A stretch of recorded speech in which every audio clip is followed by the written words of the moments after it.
What if the Titanic never sank? One of history's greatest tragedies might have turned into one of its proudest triumphs. Let's dive in.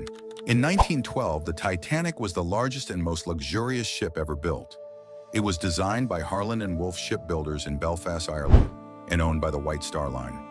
At 882 feet long, with lavish dining halls, a swimming pool, and state-of-the-art technology, it was nicknamed the Unsinkable Ship.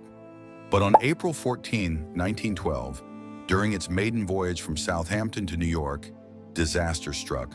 The Titanic hit an iceberg in the icy waters of the North Atlantic Ocean near Newfoundland. Just after midnight on April 15th, the ship broke apart and sank.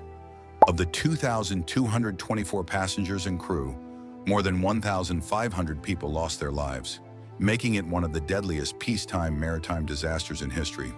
The tragedy shocked the world and exposed serious flaws. Not enough lifeboats, poor emergency procedures, and overconfidence in technology. In response, governments introduced strict safety laws, like requiring enough lifeboats for all, 24-hour radio watch, and international ice patrols to monitor the seas. But imagine if the Titanic had survived that night. It would have become a living legend, a floating palace crossing the Atlantic for years. The White Star Line would have dominated luxury travel, and Titanic's name might symbolize human achievement rather than tragedy. Without the sinking, however, many safety reforms might have been delayed. Ships could have continued sailing with limited lifeboats and weaker safety measures, possibly leading to even bigger disasters later.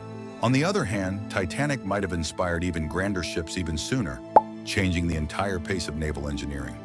So if the Titanic never sank, history might remember it as the greatest ship ever built.